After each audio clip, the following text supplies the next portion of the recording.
Tem que ser cheio de glória, porque Ele é merecedor de glória. Amém? Texto bastante conhecido, 2 Reis, capítulo 20, do 1 ao 11, diz assim: Naqueles dias adoeceu Ezequias de morte.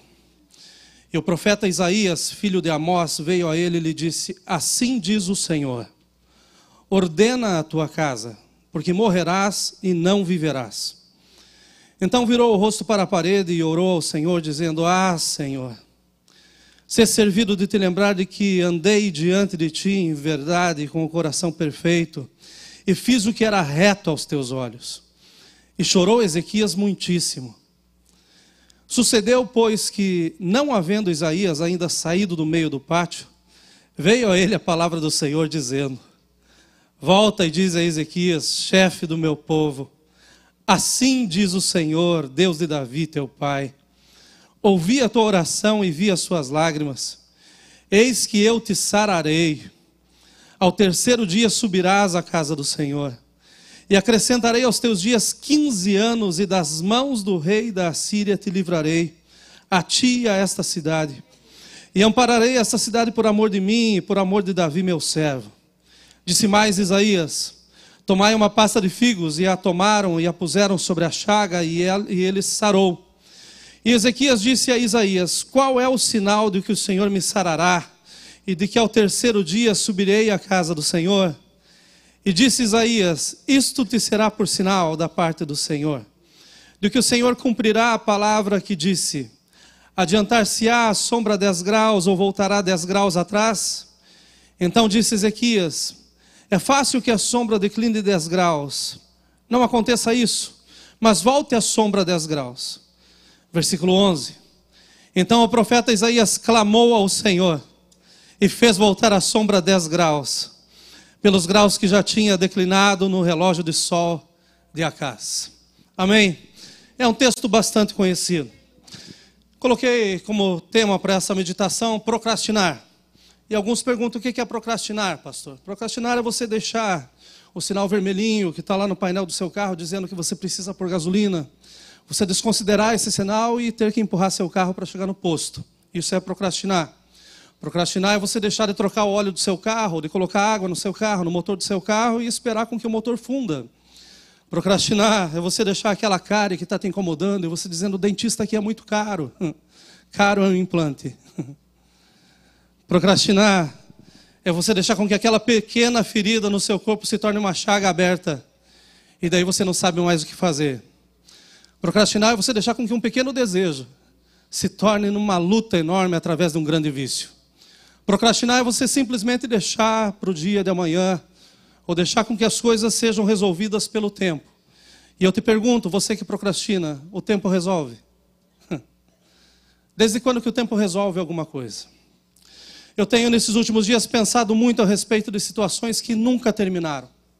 Coisas que ficaram inacabadas. Pensem comigo na quantidade de pessoas que diariamente não somente morrem, mas que também desaparecem. Nós compramos as caixas os leites no supermercado e normalmente tem uma face nova todo dia de uma criança que desapareceu, uma criança que sumiu, um jovem que está desaparecido. Mas todas as vezes que eu tenho pensado nisso, não nas pessoas que morrem, mas nas que desaparecem, chega na minha cabeça o motivo dessa mensagem. Quantas dessas pessoas saíram de casa dizendo assim: olha, depois nós falamos. Agora eu não tenho tempo para isso. Olha, eu vejo isso depois. Depois eu te dou uma resposta, depois eu te digo. Quando eu tiver tempo eu faço. Você vai ver quando eu chegar em casa. E muitas dessas pessoas nem chegam em casa, e muito menos mostram quando chegam em casa. Situações essas, meus irmãos, que nunca são resolvidas, porque quem saiu não voltou, então o assunto fica pela metade. A vida do rei Ezequias comumente é lembrada quando nos referimos à bondade e à misericórdia do Senhor. Eu creio que todos aqui, mesmo os que estão nos visitando, alguma vez já ouviu falar sobre a vida do rei Ezequias, sobre a misericórdia de Deus o ter alcançado e ter dito: olha, eu vou te dar mais 15 anos de vida. Ele era filho de Acaz. Um rei que não fez o que era reto aos olhos do Senhor, seu Deus, como Davi, o seu pai. No reinado de Acaz, Judá entrou num período obscuro de caos e de degeneração espiritual, ou seja, o país estava virado de ponta cabeça. A apostasia atingiu tal proporção que o próprio rei realizou a prática religiosa pagã de sacrificar os seus filhos no fogo, aos seus deuses pagãos. Pensem que Ezequias teve irmãos que foram queimados para um Deus que nunca pôde resolver ou responder qualquer coisa. Nós servimos a um Deus que nos queima por dentro. O doce Espírito chega e, meus irmãos, renova e refaz as nossas vidas. Em meio a um reinado conturbado e uma família completamente desequilibrada, onde os valores estavam completamente invertidos, nasce, sobrevive e cresce Ezequias. E pensem comigo que todos os dias, andando no palácio, ele via coisas que não deveria ver, ouvia o que não precisava ouvir, presenciava coisas que não eram para ele. Nós podemos pensar e imaginar o que deve ter sido crescer em um palácio como este, cheio de glória, cheio de pompa, cheio das melhores coisas, mas o que faltava estava impregnado naquela casa. Nós vemos a vida de Ezequias, e nós vemos que ele foi um homem que buscou a Deus, sem dúvida nenhuma. Foi um homem que literalmente decidiu por Deus ainda quando criança. Então isso me faz pensar e imaginar que foi a sua própria mãe, que era filha de Zacarias, que o conduziu aos caminhos de Deus. Maior do que os maiores exemplos que o seu pai tinha dado, foi o ensinamento, foi aquilo que ele ouvia, foi relembrar aquilo que o seu avô, o seu bisavô tinham feito. Foi ele relembrar que um dia na sua casa, Deus era tão adorado e as coisas eram completamente diferenciadas. Constantemente, era lembrado dos seus antepassados. Lembravam a ele sobre o seu avô Jotão, que fez o que era reto aos olhos do Senhor, conforme tudo quanto o seu bisavô Uzias fizera. E nós falamos de Uzias alguns meses atrás. E Uzias foi um homem que fez tantas coisas, cresceu tanto, que infelizmente não coube ele mesmo dentro de si. E tampouco Deus, e no final da sua vida, ele mesmo tentou fazer o trabalho de Deus. Mas era bisavô desse menino. Eu creio que a base na vida de Ezequias, para que quando ele chegasse ao reino, não era para que ele se preocupasse com a popularidade, mas era sim para ele agradar a Deus. Nós cantamos hoje de um Deus que nos ama. E eu creio que se tem algo que nós devemos fazer na nossa vida é tentar agradar ao nosso Deus. Os nossos passos devem ser passos firmes para que Ele possa olhar e dizer: ah, eu me comprazo na sua vida. Tá, esse menino agora chegando a uma posição muito grande, chegando à posição de ser o rei, de ser o governante da sua nação. E o que ele traz dentro de si é algo tão grande que ele precisa literalmente ter que colocar para fora. Ele começa a quebrar os altos, ele tira os altos do meio do povo, ele quebra as estátuas, ele acaba com os bosques, ele faz em pedaços aquela serpente de metal que Moisés tinha feito para salvar o povo, mas agora o povo estava se matando na frente da serpente, queimando os incensos, adorando a própria serpente. Ele acaba com essa serpente, ele destrói essa serpente. Ele fala: olha, nós não precisamos dar idolatria a ninguém, nós precisamos adorar a Deus, simplesmente a Deus. Nós não precisamos nada entre nós e Deus, Deus é tudo para nós. Pensem que ele não estava tendo popularidade, porque o povo estava com a sua visão completamente virada. Mas ele não estava preocupado com o povo, ele estava preocupado era com Deus. O trabalho que ele tinha era trazer Deus uma vez para dentro da sua nação. Um trabalho muito grande. Um trabalho tão grande que para um homem só efetuar era muita coisa. Mas ele não teme. Ele era consumido por esse desejo de ver a Deus no seu reino e nunca pela posição. Pense no tempo, pense na dedicação, pense no empenho pessoal desse homem. Pense nas renúncias para ver a purificação do templo. Ele restabeleceu o culto a Deus, que era algo que a nação inteira tinha se esquecido. Ele não só restabeleceu o culto, como ele convocou toda a nação, dizendo: olha, nós vamos celebrar a Páscoa fora de tempo, porque aquilo que era para a nação havia esquecido. E então ele disse: não, nós precisamos uma vez mais sacrificar diante do nosso Deus. Nós precisamos uma vez mais nos render diante de Deus e entender que é Ele que está nos dando vida. Ah, esse homem se dedicou com uma paixão tão profunda. Ele se entregou com tudo aquilo que ele tinha. E ele disse: olha, não tem limites, eu preciso trazer Deus para perto. Ah, esse homem era tão usado, meus irmãos, que tudo aquilo que ele fazia, Deus o prosperava. E como consequência disso, Deus faz um milagre tão grande no meio do povo, que Ele livra o povo do exército da Síria, sem ao menos eles terem que pegar em uma arma. Ele levanta diante do povo nessa situação, ele diz: olha, não temam a grande multidão que está com o rei Senaqueribe, porque há um. E quando nós temos um, meus irmãos, nós não precisamos de mais ninguém. Ele fala para o povo: há um maior conosco do que aqueles que estão com ele. Com ele está o braço de carne, mas conosco o Senhor nosso Deus, para nos ajudar e para guerrear as nossas guerras. Aleluia! Ah, meus irmãos, essa foi uma oração declaratória.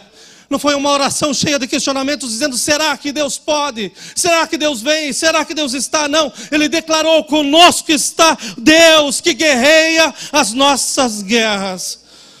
Deus envia um anjo no meio do arraial e faz com que todo o exército de Senaqueribe seja destruído.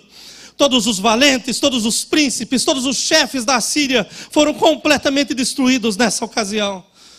O coração desse rei, meus irmãos, alcançou um lugar muito especial no coração de Deus. A Bíblia fala que ele obtinha êxito em tudo o que propunha no seu coração. Porém, meus irmãos, o tempo passa. E nada melhor do que o tempo para nos mostrar quais foram as nossas prioridades na vida. Eu sei que nós estamos chegando a uma certa idade que nós estamos pensando naquilo que nós plantamos. E a forma de pensar no que nós plantamos é ver aquilo que nós estamos colhendo. Mas a verdade é uma só: o tempo vai passando. E tem coisas que não são vencidas pelo tempo. Tem coisas que são vencidas por uma postura.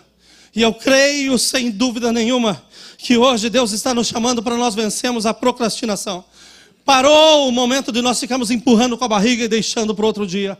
Para alguns como eu, isso é fácil, empurrar com a barriga. Mas é muito melhor a gente entender que Deus conosco, a vitória é nossa e a glória é para o nome dEle. O tempo chegou a Ezequias. Ezequias foi acometido de uma doença mortal. E agora está ele lá no leito de morte. E mais do que nunca ele precisava que Deus viesse a guerrear a sua guerra. E foi exatamente isso que Deus fez. Deus volta, Ele diz: olha, eu vou te dar mais 15 anos de vida, para que agora você vença as guerras da sua vida. E eu vou te dizer que você precisa pôr em ordem a sua casa. Eu estou vendo você fazer tantas coisas, Ezequias. Eu estou vendo você lutar por tantas coisas, e o que você está fazendo é bom. Mas deixa eu te lembrar que você está pagando um preço muito alto, porque tua casa está de ponta cabeça. Mas eu vou te dar 15 anos, Ezequias, para que você coloque a sua casa em ordem. Meus irmãos, foram 15 anos e não 15 dias. 15 anos é muito tempo. Se hoje me falarem em 15 anos, eu vou pensar 2 vezes. Se me falarem em 15 dias, talvez eu responda com mais rapidez. Mas nós podemos ver o resultado desses 15 anos na vida de Ezequias, lá em 2 Crônicas 33, versículo 1 e 2.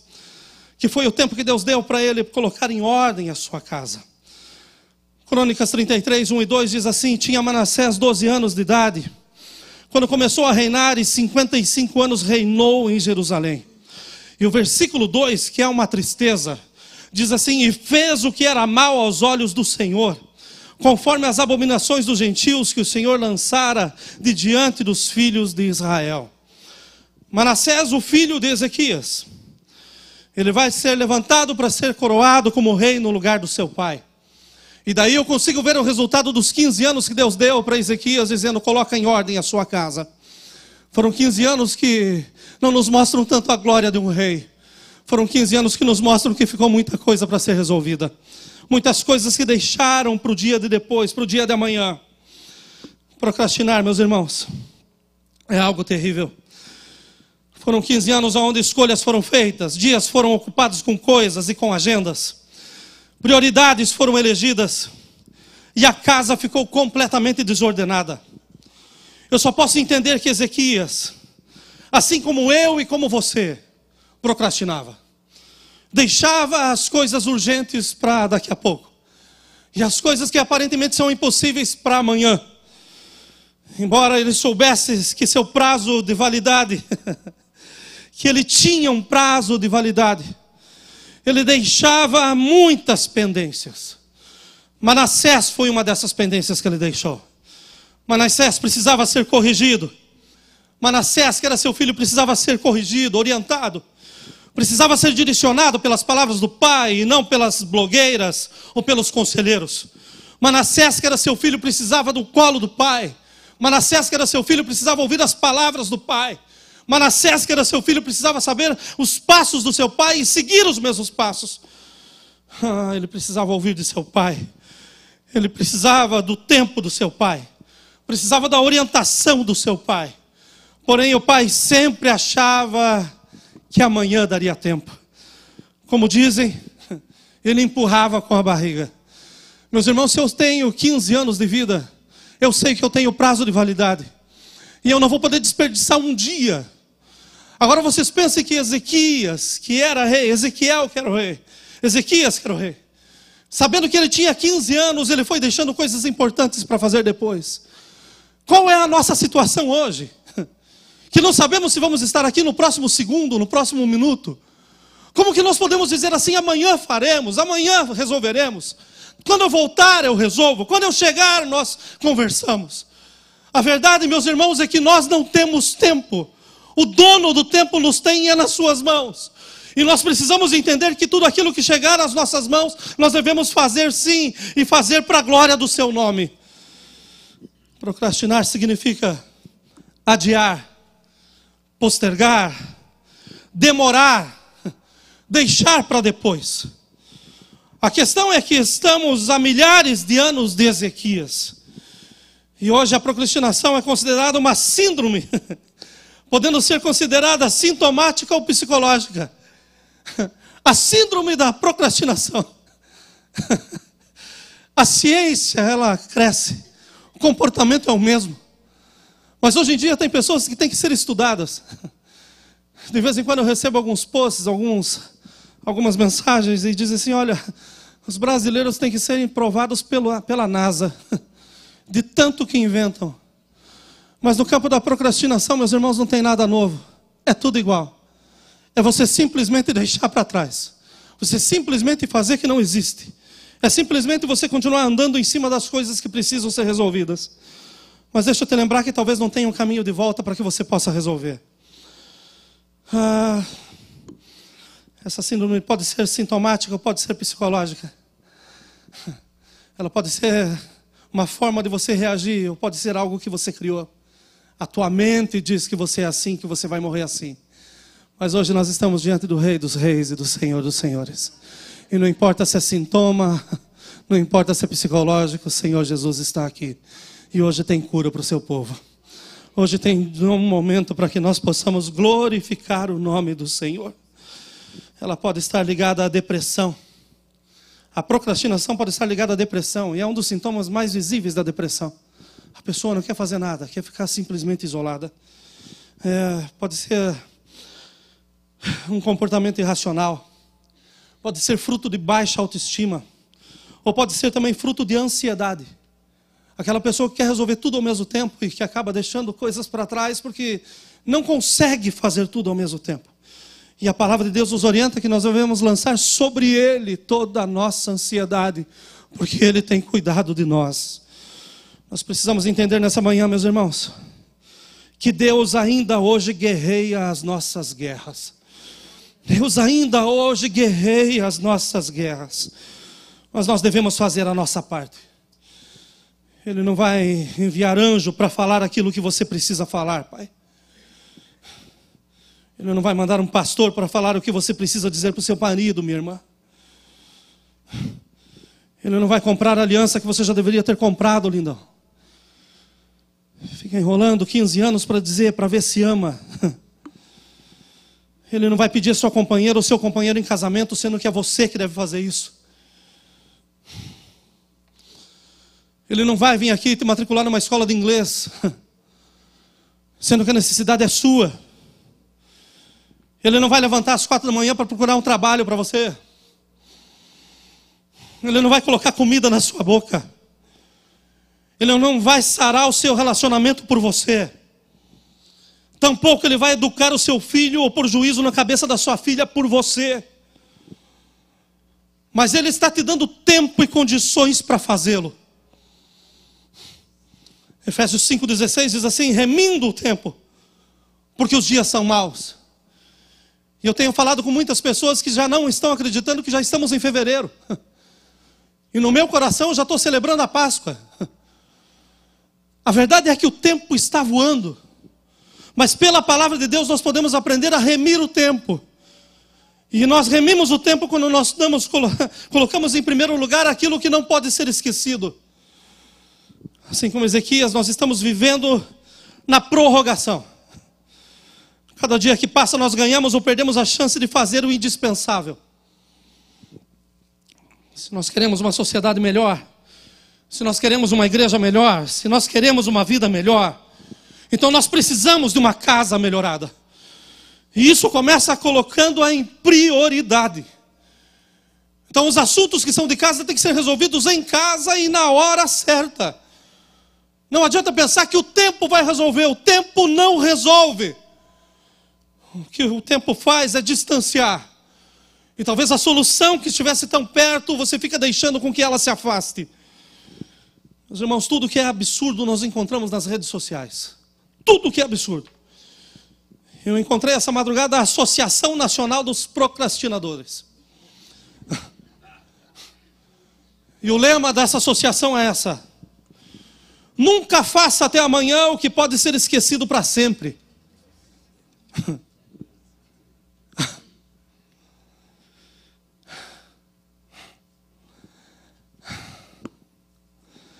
Eu subo nessa manhã como profeta dessa casa. Eu conheço muitas situações que nós temos no nosso meio.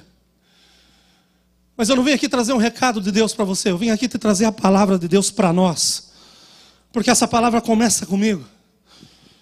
E a palavra de Deus para nós é essa, meus irmãos: arrependimento e perdão é para hoje, não é para amanhã.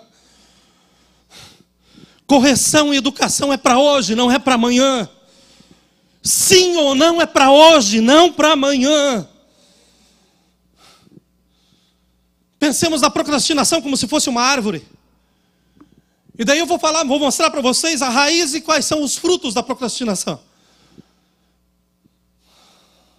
A raiz dessa árvore é a preguiça. A procrastinação é um tema comum de humor. Nós vimos muito com isso. Essa semana me passaram 2 fotos pelo Zap. E a primeira dizendo assim: urgente. Esse baiano subiu no telhado para se matar e acabou dormindo. Em seguida me mandaram uma outra foto que era dos bombeiros dormindo na calçada, dizendo assim: os bombeiros estão esperando ele acordar para ajudá-lo.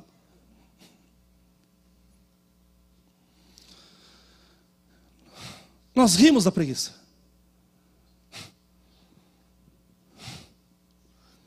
Mas nós precisamos entender que a raiz da procrastinação, ela não nos faz rir. Porque quem vive com aquele que fica deixando as coisas para depois, gente, esse morre. Vive num estado completamente difícil. Nós chamamos uma pessoa a fazer um serviço na igreja aqui em setembro e terminou agora em janeiro. Amo essa pessoa. Mas no final eu cheguei para ele e falei assim: você não vai morrer do coração de jeito nenhum. Verdade, pastor? Eu falei: verdade. Eu falei: só que você vai matar os outros.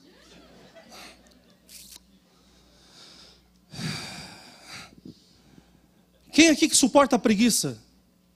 Ou viver com um preguiçoso ou com uma preguiçosa? O problema é que a preguiça, meus irmãos, não afeta somente aquele que é preguiçoso ou vago. Mas ela também afeta aquele que é ocupado. Tanto é verdade que pessoas que são extremamente ocupadas também acabam procrastinando. Mas como que pode, pastor, uma pessoa que é tão ocupada ser pegada também pela preguiça e deixar com que as coisas fiquem para depois? O fato não é ser ocupado, mas a questão é como nós nos ocupamos. A questão é a troca de prioridades. Porque deixa eu te falar que muito mais importante do que ter mais dinheiro no banco é ter a família ao redor da mesa. Muito mais importante do que a gente conseguir bens, do que a gente conseguir um bem-estar, é a gente ter paz dentro daquilo que a gente chama casa. A ponto de que a gente não consiga mais se referir: eu tenho uma casa. Não, mas a gente diga: eu moro num lar, venha conhecer o meu lar. A questão são as prioridades. As prioridades estão completamente erradas. Meu querido, prioridade não é saber o que está rolando no Face. Não é o que está acontecendo no Instagram, no Twitter, etc. Isso não é prioridade. Enquanto você precisa simplesmente ligar, às vezes dizer, ó, eu lembrei de você. E às vezes numa palavra de amor, olha, se desfaz uma contenda tremenda. Uma palavra que você diz, dizendo, olha, eu liguei só para te pedir perdão. Não precisamos discutir, me perdoa. E daí a resposta vem de uma forma muito rápida. Se a raiz da procrastinação é a preguiça, imagine o fruto. E a Bíblia nos relata em Provérbios 20, versículo 4, o fruto da procrastinação. O preguiçoso não lavrará por causa do inverno, pelo que mendigará na cega e nada receberá.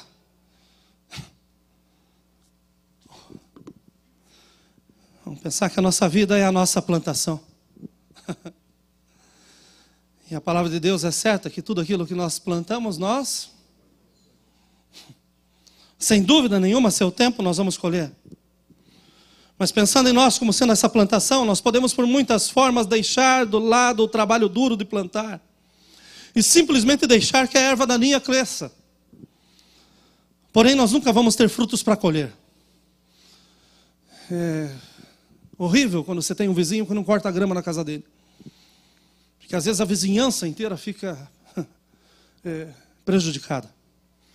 Um limpa a casa, outro não limpa, o outro limpa. Quando você vai ver, o bairro está... É horrível isso. É horrível você simplesmente deixar com que a sua vida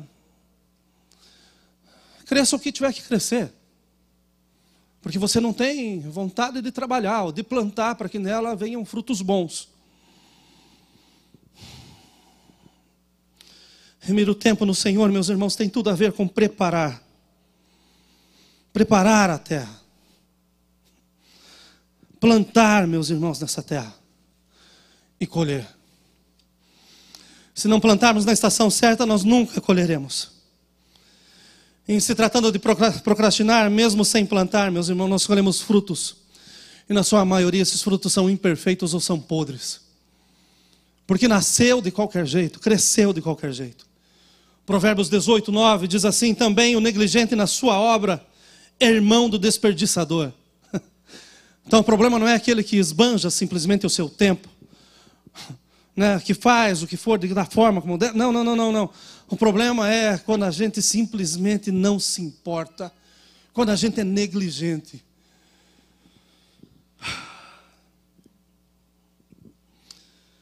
Eu termino aqui.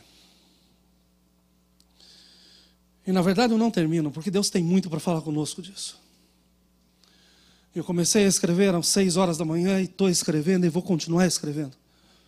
Porque tem muito sobre isso, mas Deus falou que é aqui que é para nós pensarmos hoje.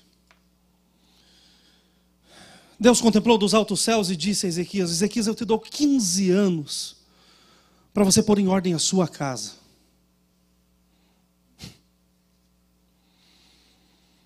Mas as suas prioridades como rei o consumiram. Ele precisava mostrar os seus feitos, a ponto de que os seus inimigos foram na sua casa, ele mostrou todos os segredos do seu reino. Recebeu os inimigos como se fossem gente de casa.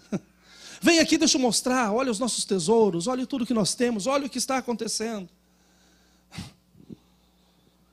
3 anos após estar curado, nasce Manassés. Eu posso imaginar, meus irmãos, o que é uma casa quando chega a cura, quando chega o milagre. Eu conheço vários testemunhos de pessoas que estavam na beira da morte, e Deus foi lá e literalmente colocou essa pessoa em pé e parece que ganhou uma vida nova. E essas pessoas, não só elas viveram, mas a família voltou a ter vida. Muda todo o ambiente. Pensem num Lázaro no túmulo, morto. Mas chega meu Jesus do lado de fora e diz, Lázaro, sai para fora. Chegou a cura para casa, não foi simplesmente um milagre de ressuscitar, não. Chegou a cura para casa, porque tinha lágrimas de dores dentro de casa.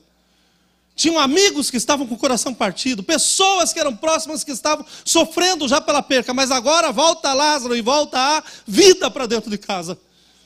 Eu posso imaginar o que é uma casa quando chega um milagre.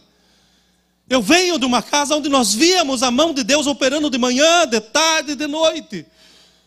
E eu sei o que é quando você tem testemunhos para contar que aconteceram ali. O ambiente é todo diferente. Eu não posso entender que Deus simplesmente deu 15 anos de vida. Olha, continua vivendo como você quiser, Ezequias. Até aqui você foi agradável, eu sei que você vai continuar fazendo. Não. Deus fala, eu te dou 15 anos, mas coloca em ordem a sua casa. Porque o nosso Deus não é o Deus de hoje, o nosso Deus é o Deus de amanhã, o nosso Deus é o Deus do mês que vem, o nosso Deus é o Deus eterno. Ele sabe todas as coisas. E Ele sabe que aquilo que nós não estamos fazendo hoje pode trazer consequências terríveis no amanhã. Mas eu louvo a Deus pela sua palavra inspirada, pela revelação da sua palavra que chega com o remédio antes que a gente diga, eu tenho um sintoma. E Ele mandou essa palavra para nós hoje porque Ele tem cura para a nossa vida. Ele tem cura para a nossa vida.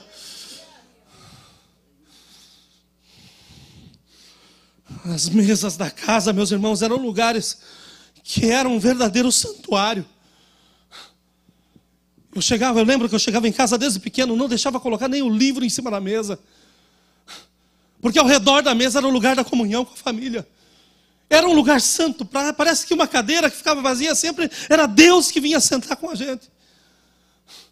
Mas hoje a mesa está tão cheia de assuntos, tão cheia de contas, tão cheia de títulos de carro, tão cheia de porcarias, que a família já não se encontra mais e já não tem mais tempo para olhar olho no olho.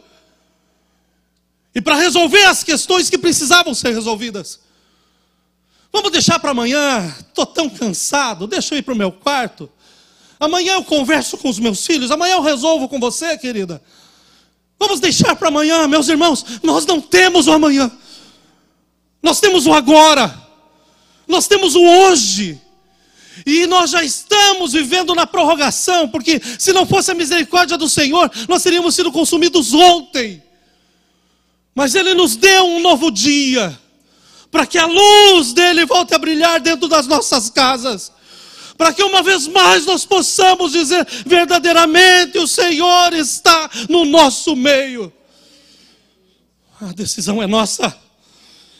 Ezequias tão atarefado, tão cheio de coisas, fazendo tudo o que ele achava que era necessário. A nação inteira precisa louvar esse Deus, precisa buscar a Deus.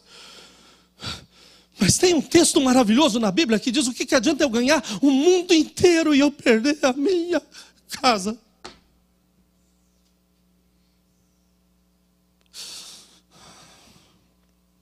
Aleluia. Aleluia. 3 anos num ambiente dentro do palácio. Que Manassés, ou melhor, que Ezequias tinha recebido a cura do Senhor. E não só a cura, mas disse, olha, tem 15 anos. 3 anos após nasce Manassés. E aos 12 anos ele viria a ser lembrado com estas palavras. Essas palavras estão na Bíblia. E fez o que era mal aos olhos do Senhor, conforme as abominações dos gentios que o Senhor lançara de diante dos filhos de Israel. Parece que esse menino nasceu na casa para dizer assim, olha, tudo que meu pai acredita, eu vou desacreditar. Eu vou voltar a fazer o que os reis fizeram. Eu vou voltar a deixar a nação como estava. E infelizmente ele conseguiu fazer. Sinceramente, meus irmãos, nenhum de nós pode afirmar que amanhã nós faremos isto ou aquilo. Mas a palavra de Deus nos diz, tudo o que te vier à mão para fazer, faça. E eu creio que hoje o que Deus está nos falando para fazer, é para mudar as nossas prioridades. Sem dúvida, Deus em primeiro lugar. Mas abaixo de Deus está a nossa casa, está a nossa família. E então a igreja. E se a ordem está invertida, então, meus irmãos, hoje é dia de você colocar tudo no lugar. Deus não te deu uma família para que você morra envergonhado, para que eles sejam envergonhados. Deus confiou a nós uma família para que o nome dele seja glorificado.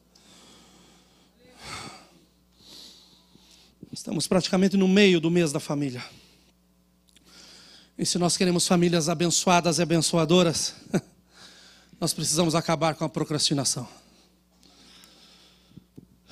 Como fazê-lo, pastor?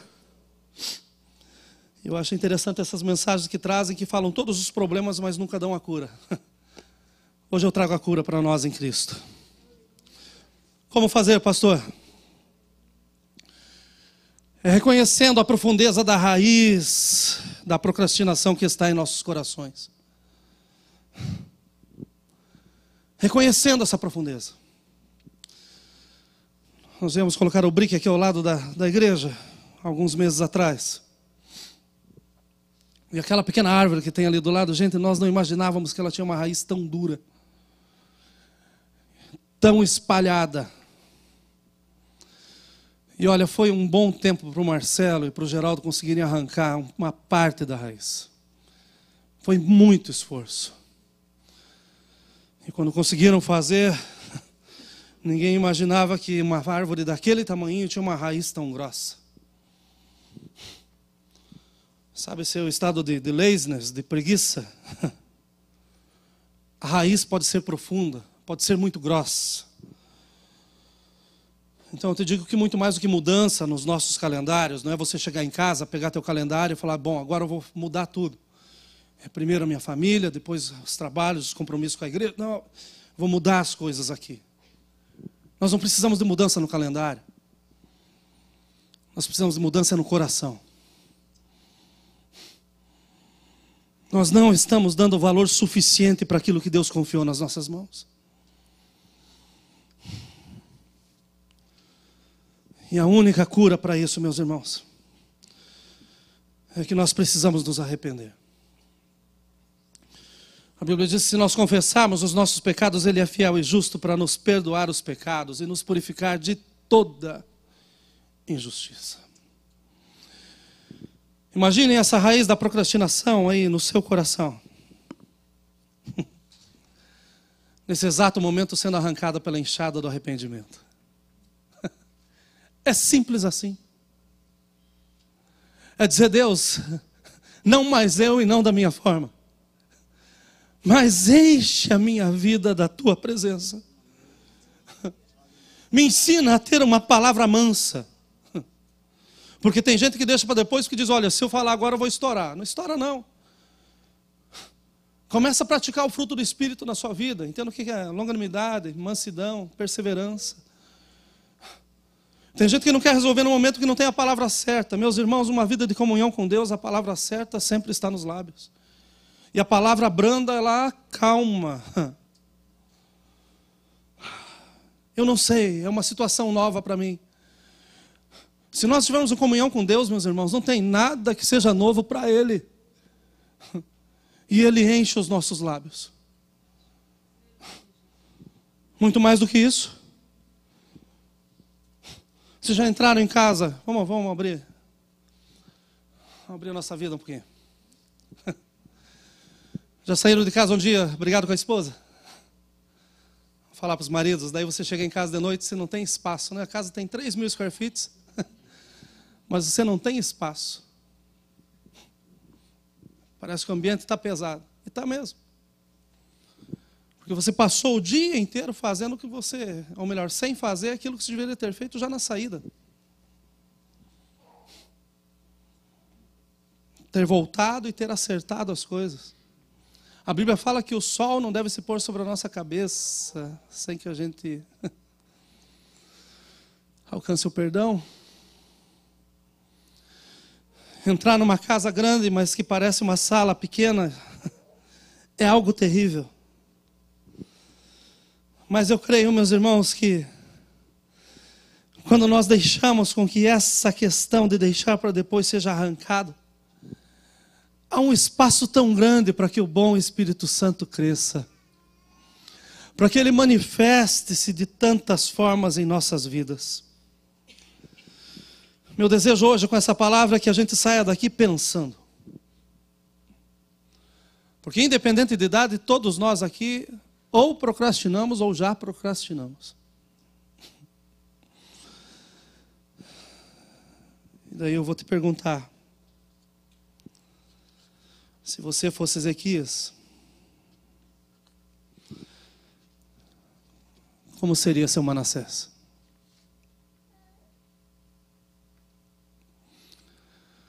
Está aplicando seu tempo na sua família?